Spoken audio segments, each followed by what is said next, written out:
Movie की start में हमें एमिली को दिखाया जाता है जो अपने फादर के साथ एक ग्राउंड में गेम खेलने के लिए आई है। और गेम खेलने के बाद ये जब घर जा रहे थे तब एमिली का मूड अच्छा नहीं था, तो उसके फादर उसके लिए पिज्जा लेने के लिए पास के ही रेस्टोरेंट में जाते हैं। लेकिन बहुत देर होने के बाद एमिली के फादर वापस नहीं आते और एमिली जहां पर खड़ी हुई थी वहां की लाइट फ्लिकर करने लगती है, जिससे एमिली डर जाती है और अपने फादर को ढूंढने जाती है। और वो देखती है उसके फादर जमीन पर पड़े हुए हैं जो कि पैरालाइज हो गया था। और तभी एमिली के पीछे एक डीमन आ जाता है जिसे बैगमैन कहा जाता है। वो एमिली को मार डालता है और उसे बैग के अंदर बंद कर चला जाता है। और उसके बाद हमें 4 साल के बाद पैट्रिक को दिखाया जाता है जो कि अपनी वाइफ और बेटे के साथ रहता है। पैट्रिक एक इंजीनियर है जो कि बहुत ही बड़े प्रोजेक्ट पर काम कर चुका है, लेकिन कोई भी प्रोजेक्ट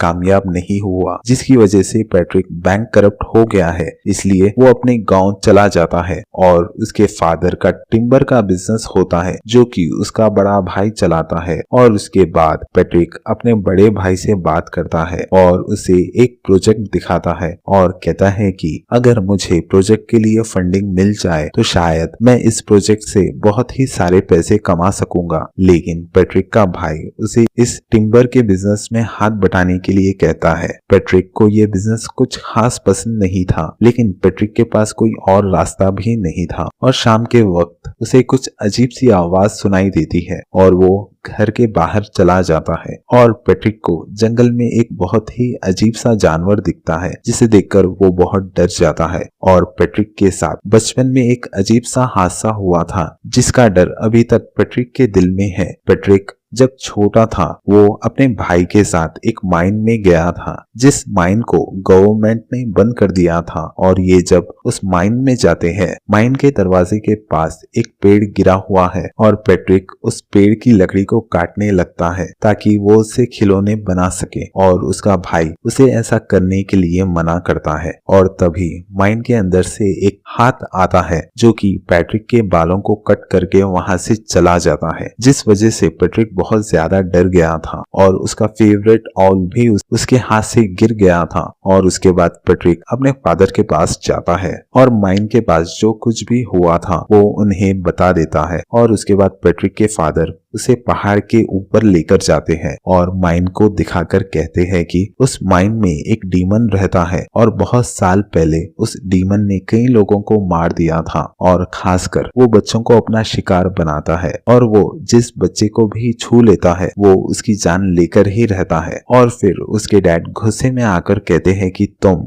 दोबारा कभी माइन की तरफ नहीं जाओगे। और फिर रात के वक्त बेडरूम में आकर पैट्रिक के फादर उससे बात करते हैं और उसे एक चाकू देकर कहते हैं कि तुम्हें ये सोचना होगा कि जब तक ये चाकू तुम्हारे पास है वो डीमन तुम्हारा कुछ नहीं बिगाड़ सकता। और उसके बाद स्टोरी प्रेजेंट में आ जाती है जहां पर पैट्रिक की वाइफ करीना जो कि लैपटॉप पर काम कर रही थी और उसका बेटा वहीं गार्डन में खेल रहा था, जिसे वो अजीब सी आवाज आती है और वो उस आवाज का पीछा करते हुए जंगल में चला जाता है। और फिर करीना अपने बेटे को ढूंढने के लिए जंगल के अंदर चली जाती है। और शाम में जब पैट्रिक वापस आता है तब करीना पैट्रिक को सारी बातें बता देती है। और जब पैट्रिक ये सारी बातें सुनता है तब वो बहुत ही टेंशन में आ जाता है। और रात में उसे एक ईमेल आता है जिसमें बताया गया था कि उसने प्रोजेक्ट के लिए जो फंडिंग मांगी थी उसे रिजेक्ट कर दिया गया है। और इस चीज की वजह से पैट्रिक बहुत ही ज्यादा फ्रस्ट्रेटेड हो जाता है और उसके फादर ने जो चाकू दिया था उस चाकू को टेबल पर मार देता है जिससे वो चाकू टूट जाती है। और तभी पैट्रिक की नजर कैमरा पर पड़ती है और वो देखता है कि उसके बच्चे के कमरे में कोई है। और जब उसके रूम में जाकर देखता है तब वहां पर कोई नहीं होता। और तभी वो गौर करता है कि वहां पर वैसे ही अजीब आवाजें आ रही है और वो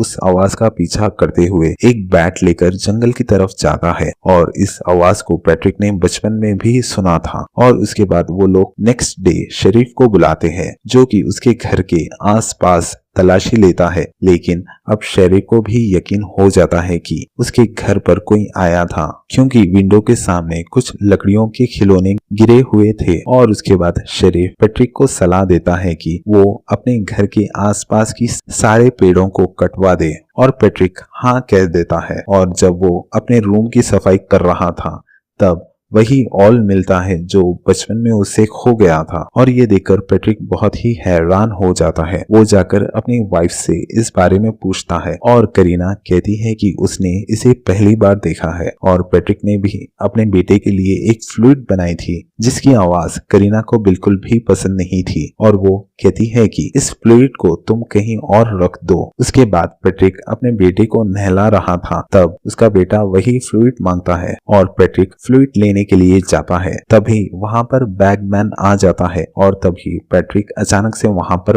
वापस आ जाता है, जिसकी वजह से बैगमैन उसके बेटे को कुछ नहीं कर पाता। अब पैट्रिक और करीना बहुत ही परेशान हो गए थे और फिर वो अपने बच्चे को अपने पास ही सुला लेते हैं, लेकिन रात में पैट्रिक को नींद नहीं आ रही थी, इसलिए वो बाहर जाता है और गार्बेज में उस फ्लूइड को ढूंढने की कोशिश करता है, लेकिन वो फ्लूइड उसे नहीं मिलती। और फिर पैट्रिक अपने घर के अंदर आने की कोशिश करता है, लेकिन डोर अंदर से लॉक था, इसलिए वो एक छोटी सी जगह से अंदर देखता है। तब उसे ऐसा लगता है कि वो बैगमैन का डीमन छत पर उल्टा लटका हुआ है जो कि उसी फ्लूइड को बुझा रहा है। और पैट्रिक विंडो तोड़कर घर के अंदर आ जाता है और तब तक उसकी वाइफ ही जाग चुकी थी और अब ये सेफ थे। वो लोग दोबारा से शेरिफ को बुलाते हैं और शेरिफ सभी चीजों को देखकर कहता है कि घर में से कोई चीज भी चोरी नहीं हुई, और वो कहता है कि शायद किसी साइको का काम था। और 4 साल पहले भी ऐसा ही एक केस आया था जिसमें एक आदमी पैरालाइज हो गया था और उसने कहा था कि एक डीमन को देखा था जो कि उसकी बेटी को एक बैग के अंदर डालकर लेकर गया था। अब ये सुनने के बाद तो पैट्रिक को और भी यकीन हो जाता है और वो अपने भाई के पास जाता है और उसे वही ऑल दिखाता है, लेकिन पैट्रिक के भाई को इन बातों पर ज्यादा यकीन नहीं होता और वो पैट्रिक को कहता है कि तुम्हें उसी साइकेट्रिस्ट के पास जाना चाहिए जिसके पास बचपन में जाया करते थे, जिसने तुम्हारी मदद की थी। हो सकता है कि वो फिर से तुम्हारी मदद कर सके। और उसके बाद हमें करीना को दिखाया जाता है जो कि एक पार्क में अपने बेटे को लेकर आई थी और उसका बेटा वहीं कुछ दूर पर खेल रहा था और वो लैपटॉप में कुछ काम कर रही थी। उसके बाद उसका बेटा उसके पास एक पेपर लेकर आता है और करीना उस पेपर को खोलकर देखती है और उसमें वही तस्वीर होती है जब पैट्रिक माइन के बाहर उस लकड़ी को काट रहा था। और करीना समझ जाती है कि उसके बेटे की जान को खतरा है और वो एक झूले के अंदर होता है और तभी वहां पर बैगमैन आ जाता है और करीना वहां पर जाकर अपने बेटे को उस बैगमैन डीमन से बचा लेती है। और उसके बाद करीना और पैट्रिक उसी साइकेट्रिस्ट के पास जाते हैं जिसने बचपन में पैट्रिक का इलाज किया था। उस साइकेट्रिस्ट को भी बैगमैन की कहानी पर यकीन होता है और वो कहती है कि जब से पैट्रिक ने उस चाकू को तोड़ा है तब से वो जादू टूट गया है और अब बैगमैन पैट्रिक और उसके बेटे को नुकसान पहुंचाना चाहता है। और साथ ही वो बताती है कि बैगमैन के पास कुछ ऐसी पावर है जिसे वो लोगों को पैरालाइज कर सकता है और वो अपने घर को छोड़कर कुछ दिनों के लिए होटल में शिफ्ट हो जाना चाहिए। और उसके बाद पैट्रिक और करीना को कुछ काम से जाना होता है, इसलिए वो उसके बेटे को उसकी आंटी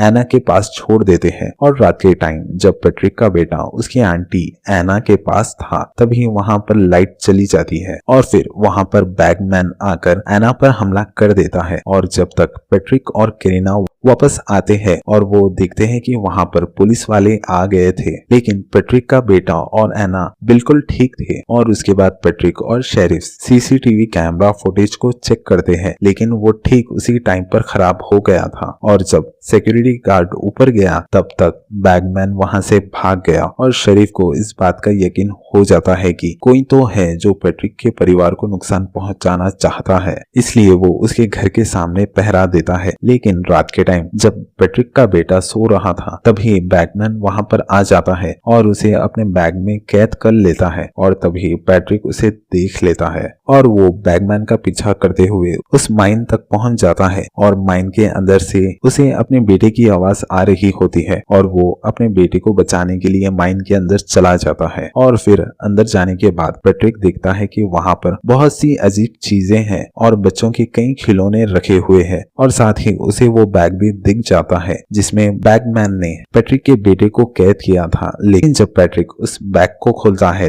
तब उसमें पैट्रिक का बेटा नहीं होता, यानी कि उस डीमन ने पैट्रिक को फंसाने के लिए ये सारी चाल चली थी। और फिर वो डीमन पैट्रिक को पकड़ लेता है और फिर वो उसे उसकी बेटे की फ्लूइड भी दिखाता है, यानी कि अगली बारी उसके बेटे की है। और अब पैट्रिक उसे रोकने की कोशिश करता है लेकिन ये कोई इंसान नहीं था और फिर वो डीमन पैट्रिक की भी हड्डियों को तोड़कर उस बैग के अंदर बंद कर देता है। और फिर हमें दिखाया जाता है कि करीना जो कि अपने बेटे के साथ घर पर थी वो अपने हस्बैंड के लिए बहुत परेशान है और उसे इस बात पर यकीन था कि पैट्रिक के गायब होने के पीछे बैगमैन का ही हाथ है। और फिर वो पुलिस वालों को साथ में उस माइन पर पहुंच जाती है जहां पर ये लोग जब अंदर जाते हैं तो वहां पर कुछ नहीं होता, लेकिन वहां पर उसे उसके बेटे की फ्लूइड मिल जाती है। ये फ्लूइड ही पैट्रिक के बेटे की वो पावर है और जब तक ये फ्लूइड उसके पास है वो बैगमैन उसका कुछ नहीं बिगाड़ सकता। और अब करीना को भी इन सब बातों पर यकीन आ जाता है और वो अपने बेटे को लेकर उस घर से चली जाती है और रास्ते में अपने बेटे को वो फ्लूइड देती है और उसे साथ ही ये भी बताती है कि ये फ्लूइड को हमेशा अपने पास रखना।